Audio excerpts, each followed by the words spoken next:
Tanager is here for children, teens, young adults, and families as they navigate the many stressors of the world today. Tanager inspires, empowers, and heals by providing tools and support needed to navigate the hardships of life and overcome obstacles. Our expertise and specialty trainings offer a wide range of approaches, and we'll join alongside you to create solutions to enhance your wellness. We are here for you and your family. Tanager, inspire, empower, heal. Tanager and the Meraki Institute of Learning proudly present Together We Rise, a series based on the Rise Wellness and Resilience framework.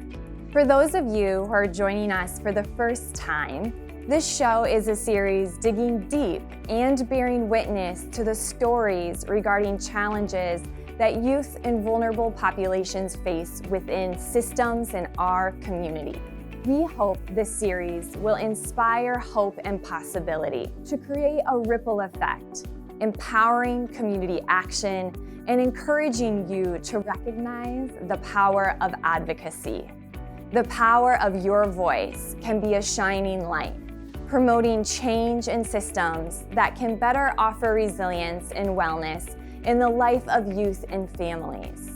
Because when we call on our courage and show up in the midst of barriers, we offer a bright place, inspiring ourselves and others to recognize that hope is possible and to not give up, because the youth of today and future generations need us. Together we can rise. Welcome, Nicole. Thank you so much for being here, being part of this initiative. Why don't you tell us a little bit about yourself, your professional journey, and where you are now? Thank you for having me. I'm looking forward to the conversation.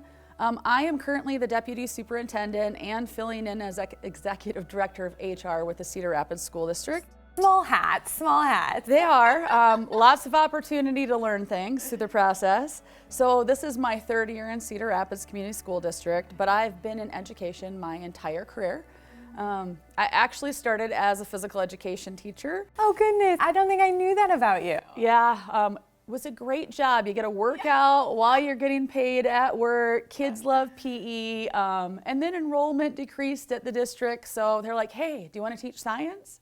I'm like, yeah, I have my certification. So did high school science for a few years, and then have done elementary work with leadership of curriculum director, did middle school principal, middle school associate principal, superintendent at a small district, a medium-sized district, and then came to Cedar Rapids to be deputy superintendent. Well, how cool. Lots of good experiences. Lots of experience.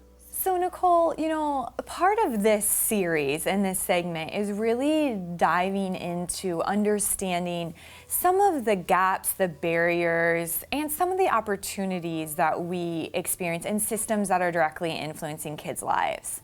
And so, you get to live day in and day out of those experiences. And so what I'm really curious about from your perspective is, when we think about DEI, diversity, equity, and inclusion, and those practices in an education system, tell me, when you think about that, and just even from a large perspective, describing what that means, what would you say? Well, I would say it's how we interact and accept and educate all of our students and work with all of our families. Because everybody brings differences to the table and everybody comes from different backgrounds.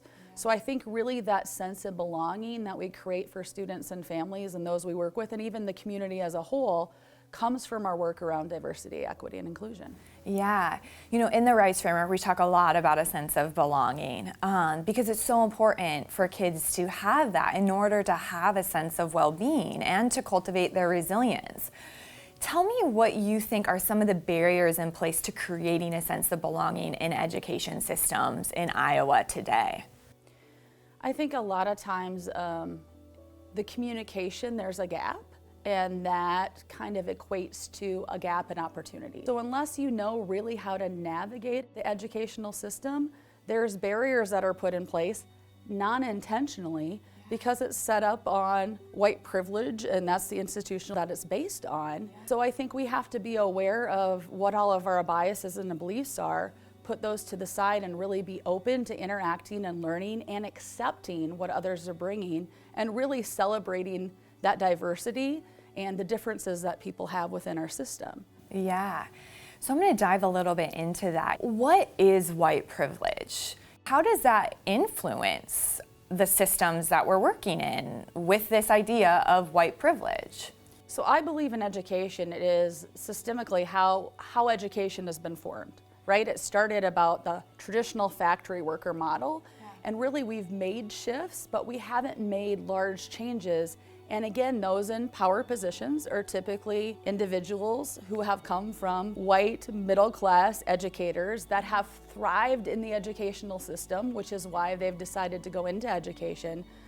But our populations are changing, and they've always provided some diversity, right? But just knowing and understanding, and it's not just about race, it's about religion, it's about socioeconomic background, it's about, students coming from the East Coast or the West Coast, how people live is just different in other areas. So I think really the white privilege of how we've organized, it's even, I was listening to a podcast last night of a individual talking about how she came when she was in high school to the United States and trying to navigate the educational system. And students were talking about Easter and how their little brothers and sisters were doing Easter egg hunts. And she's like, okay, people going around with baskets picking up colored eggs. Like, I don't even know what that means.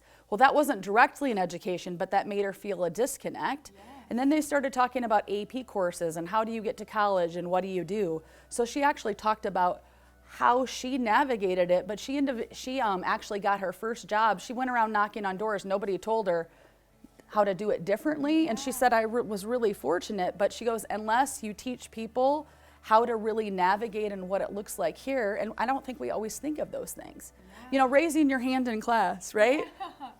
I'm sure if you're coming here for the first time and you're sitting in your desk in your row or in a cluster and all of a sudden somebody's raising their hand, you're going, what are they raising their hand for?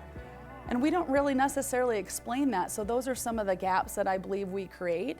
And when I say the whole privilege of the white privilege, it's based on how we've been educated and what we know, and we then assume that our students know the same thing. It's the way that we've been educated in what we know. And you said, when we look back to the foundation of educational systems and what we wanted students to achieve in education in order to go out into the workforce, and that was this factory type of setting. This concept of innovation and creativity and squirreliness, or navigating with your hands how to solve a mystery or a puzzle, is very foreign back then in how we looked at education.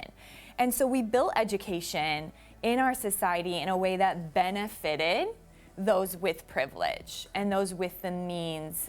And so when you think about how we have to change education into the future to be more inclusive, to be more equitable, to be more diverse and celebrate that, what does that look like for us? I think we have to start by thinking outside the box. And I think sometimes in education we say, this is way outside the box, but really is it? Because change is hard. Change is hard for everyone, and for many people, even small changes can be second order changes.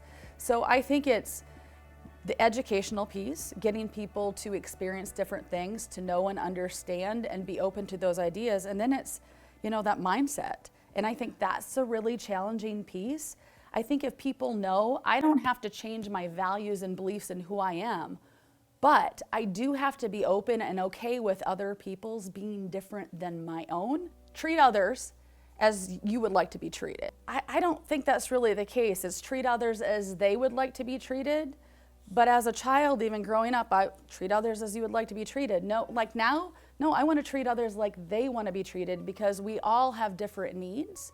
And that's just like whether you're talking your workforce of staff or you're talking your students or you're talking your families. I mean, everybody has different needs within the system. When you highlight some of these pieces, the work that we have to do as humans, but in particularly in education systems, to gain that greater awareness, to be more reflective, to understand our own bias, what should be happening so that we can create more inclusive spaces for youth?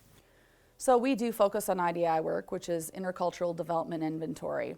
And it's really about first focusing on yourself and your own personal growth, But then it's on focusing on growth as teams. And then, of course, how does that impact the students in which we serve? First, there has to be that awareness that we have to know that we all bring biases. We've been doing interviews this week, and I've said, you know, I tend to want to hire people like me, that act like me, that think like me. Who doesn't, right? I think we all have to recognize that. So we also want to be around people like us and interact with people like us, but we have to really challenge people. Think outside the box. We also have to make sure we bring in staff that look like the students in which we serve.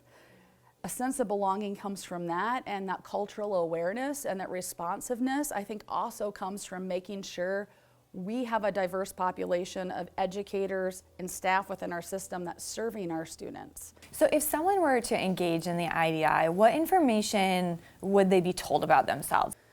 So the first part is you take an assessment and you sit down and have a one-on-one debrief and kind of go through and process where you're at on a continuum for that day and that point of time. The next step is the hard work, and that's really analyzing where you're at and seeing what professional development or learning you can do. So we have that, we have equity coaches within our system, and there's 4 of them. So there's 4 of them for a system of, you know, over 15,000 students and 3,200 staff. But what we're really doing with those 4 individuals is making sure they feel confident that they can train and build the capacity of our leaders, and then our leaders build the capacity of the staff within our buildings so we can better serve students. But you know, cultural responsive practices and training, restorative practices, there's just lots of opportunities. We did an LGBTQIA+ training in January just for awareness, understanding, vocabulary, and there was really some positive feedback. There were some people nervous, but there was also positive feedback about, you know what, whether this is who we are or not, we have students in our system, we have families, we have staff that define themselves and identify this way. So how do we best make sure that we have them have a sense of belonging within our system as well? So I think it's about being open and creative and sometimes being really brave on what are those opportunities to engage staff with. And then in addition, I think there's the opportunity, we have professional learning communities. And those communities are focused on analyzing data for students, but within that process, really trying to get them to have those hard conversations of, if we have the gaps that we have, why do we have those gaps, and what are we not doing currently, and what should we be doing differently in our operations and practices? I appreciate you speaking to that. You know, I took the IDI and it was so enlightening to me to see the results, but also think for myself, there are so many different cultures. Not cultures in the sense of, I think people think culture equals race, but cultures of like, I have a mom culture, right? I have a group of friends and we have a reading culture. Like, it is about how we start to define ourselves and how we navigate and have experiences, which comes down to this sense of humanity. You know, I so appreciate what you said, that like we can come from different perspectives, have different values, have different beliefs, but how do we show up in a space that makes someone else feel that sense of belonging, that makes them feel like they are welcomed and wanted in that space? So much of the IDI is about first recognizing that bias. How do we combat that? I think a lot of it is, and I'm going to say the word accountability, and some people don't like that word, but accountability doesn't mean punishment. Yeah. What accountability means is, if we're having a conversation as colleagues in the teacher's lounge, and you're saying to me, you know, that Johnny in my class, he just doesn't care about education, his family won't communicate back with me, they don't care, it's just not a priority. It's my job to say, can you tell me more about that? Because we really don't know enough about Johnny and his family. Maybe their communication, maybe what they're looking for is different than an email. Maybe they aren't checking emails. Maybe it'd be better to do a home visit. Maybe we should ask them what type of communication they want. Maybe Johnny's struggling because something's happening at home currently. So I think when we have those conversations and we really push each other's thinking, that helps us out, in addition to the fact of, you know, the educational piece and the multiple pieces we have to put in place. But I do think we need a lot of adults that are really advocating for what this looks like and feels like within our system if we're going to show system improvements. tough conversations and crucial conversations and that courage it takes to show up. But when we have that courage, and we talk about this a lot within Rise, we can make differences for the future, and that's what our kids deserve, because we can then be a healthier community. Absolutely, because it is tied to family engagement too, right? So if families aren't connecting, all families want to connect. They're sending us their brightest and their best every single day, and we need to be taking care of them and making sure we're meeting their needs and making sure each and every child can be successful in the future. So how does this change for curriculum? We talked a little bit earlier about students need to see themselves in their staff. They also need to see themselves in their resources, and they need to see themselves in the historical aspects that we bring educationally. And that hasn't always been the case in all of our content throughout our curriculum. And I think, making sure that we're adding those pieces in and giving our staff the opportunity, still letting parents know, like, these are the resources out there, this is what we're teaching, these are the standards. But with that said, it might look a little different for some of our students in class. Sometimes you have to give students a voice and you have to give them some choice, along with that efficacy for our staff members. Yeah, because it's no longer about just raising compliant, quiet kids. That's not the world we live in today, right? When we have Google and we have Apple with these innovative spaces, and it's not this standard way of being in the world anymore. And I think, it's harder for us as grown-ups to adjust to that, but the kids seem hungry and ready for it. I think our students are more than ready, because our world has changed that way. So yeah, I definitely think education as a whole needs to continue to shift. And really what we're focusing on is those real world skills, right? Communication, creativity, innovation, problem solving. I mean, you need all of those things in order. Just reading and just being able to do math isn't enough anymore. And so you guys have created some magnet schools at Cedar Rapids. How have you seen that improve DEI practices and create more opportunities for children? So we're really excited because we're doing a full magnet reset, right? We're adding a high school this next year. So really the opportunity there is theme-based. So I think it's really exciting if parents and students, they can pick a theme, they can decide to go to one of these buildings, and learning still, they have the standards met, but how they're doing that really takes into consideration leadership or sustainability or whatever aspect they're focused on. And it's just a different new way of learning, where our staff have to also be very open to more open projects, project-based learning. Creatively, maybe I'm going to do a drawing instead of writing a paper for something that's due as in one of my high school courses. So I really do think this opens the door to be able to have students and staff and really meet those needs differently, as long as we continue to keep the focus on making sure that opportunity gap doesn't exist, and that all of our students and families know, hey, this is an option for you. This isn't just for one tract of students, this is for any and all students that want to learn in a different way. And that naturally offers inclusion, right? And looks at how we provide those opportunities for people with different needs. It's our challenge to ourselves to say not every kid has the same need, not every family has the same need. It's not, I always joke about the first life crisis. People talk about the midlife crisis, but in therapy, I see a lot of clients come to me 24, 25, they just graduated college, and they're like, what is life? I've always, from the moment I entered preschool, was told what the next thing was. What the next thing was checking the boxes. And now I'm done with those boxes, and now what? And it's about how we start to create humans in the world who are able to live in their authentic self. And I think sometimes our education systems don't promote that. And so when you think about that, Nicole, what do you see as one or two of the biggest challenges to move forward, to think about the future of education? What gets in our way?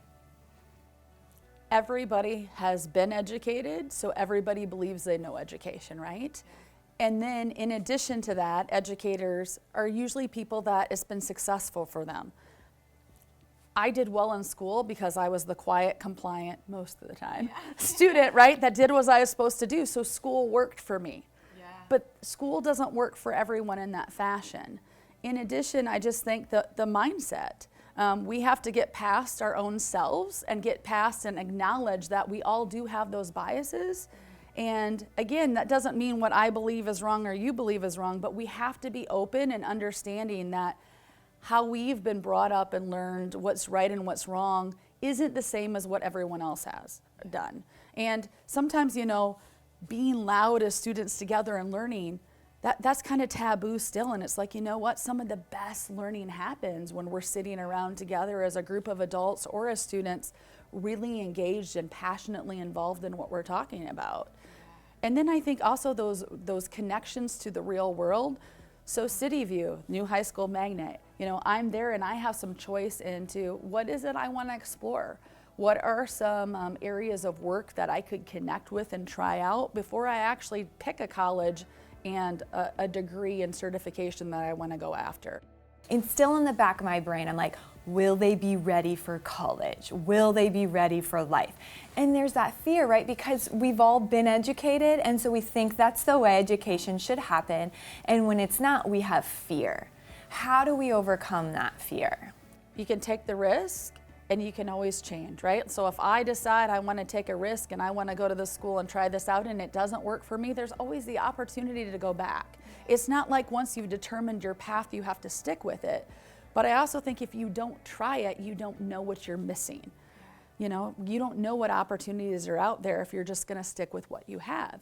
And again, if the traditional model is working, which by the way, hopefully our plan is for our magnets to take the lead, find tons of success, and then to bring along the rest of the system, because we want those opportunities for all students. But if you want more of the traditional approach, you can stick with that, but know this is out there and it doesn't hurt to try it. When I think about DEI practices, a parent is such a huge part of that recipe. What advice would you give to parents in helping their child understand the importance of DEI, the importance of that inclusion, whether it's reading, child books, or what conversations should be had to help increase this competency as an entire community? I think conversations, I think educational materials, and then I think probably the most beneficial piece would be taking their students out to places they aren't typically familiar with. Even different restaurants that provide different types of food from other cultures, going to events. We have lots of great events within the community that maybe people wouldn't be comfortable with typically going to, but going to experience those. I've been trying to do that as much as possible. Like I typically wouldn't do this, but I'm gonna try to get outside of my own box too, to grow as a person and interact and learn. And just by listening and being involved with people that maybe think or do things differently than I do, I think is really, really important. I also think, family engagement with our school has been a focus. Connect with teachers, connect with educators, connect with the school. Everybody is working really hard and trying to do all the things for all the people, but they're all the number one advocates of students. So if they can connect together and recognize, hey, together we're in this, and provide more of those opportunities, I think that's extremely beneficial as well. Yeah, the theme I hear coming from you is just curiosity. How to arrive in spaces, how to arrive in interactions, relationships, being more curious and less pretending that we're the expert in someone else's life.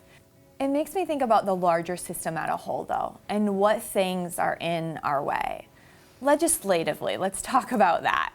There's been changes. There's always going to be continued changes. What do you think legislatively needs to happen to continue to enhance diversity, equity, inclusion practices within the education system? We can advocate, we can try to get things to be different, but overall, there's got to be an equal playing field, and we need to have an opportunity really to look at social emotional learning, work with students on foundationally the competencies that are in place to allow kids to know and not just have it as a separate instructional piece, but how do we bed those social emotional learning competencies into all of our instructional pieces? And currently, we can do that. House File 802 is out there, but really it hasn't stopped us. So in education, it's again about offering those opportunities, training people, but not forcing people to believe one way or another. And I believe we're still allowed to do those things. If I had the opportunity to sit down with legislators and talk to them, there's a lot of things I'd talk to them about, but around DEI, just making sure that they're open and understanding as well. Every student we serve is just as important as the others. So in order to serve everyone appropriately, we've got to become more culturally responsive. We also have to become less punitive.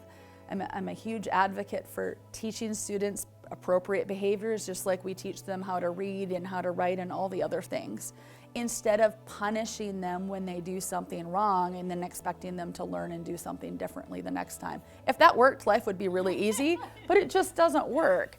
So, I think managing what's under our control, but they also have to hopefully give us the support and that equal playing field and the opportunity to teach those SEL pieces within our school system foundationally, because that leads us to diversity, equity, inclusion, and that foundational sense of belonging. I love that. We'll have another interview by another educator just on SEL practices, so you open up perfectly the platform for that conversation and why it is so important in the larger picture and how it influences DEI practices. Nicole, let's wrap up. If community members were watching and they're not an educator, they're not part of that system, what could they do to get involved, to be a part of enhancing DEI practices?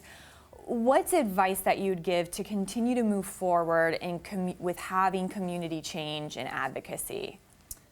I think being open, first individually reflecting on themselves, and then working on ways they can personally grow. And then in addition to that, how can we get involved with school, right? How can we connect? How can we get involved with community organizations? It doesn't have to be the school system, but how can we interact with other entities within the community to assist with all growing towards having better diversity, equity, inclusion practices, not just within the school, but within the communities in which we live. If we all do this together, it will be amazing what our results could be for all students and for all families that live within Cedar Rapids area. Yeah, I love that essence of collaboration and partnerships. Education, although these kids are in a building all day, they are part of this community. And we all have a vested interest in being part of the solution that helps future generations continue to thrive and make our communities a better place.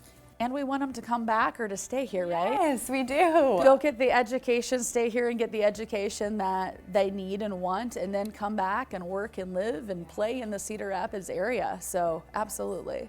Well, Nicole, thank you so much for being here today, for sharing your voice and your advocacy. We deeply appreciate the work that you guys are doing. Thank you for having me. I really appreciate it. Tanager is here for you. Our team of specialists in mental, emotional, behavioral, and social health want to join alongside you during these tough times. Tanager will offer the tools needed to inspire, empower, and heal, while providing the support you need to build the strongest foundation for success and wellness. We'll meet you wherever you are in your journey, and together define a path to reach your goals. Together we rise. Tanager. Inspire, empower, heal. Thank you again for joining us today and for spending time with us. We hope today's segment offered hope and healing. Today's series brought to you by Tanager and the Meraki Institute of Learning. For more information, please visit our website at www.tanagerplace.org.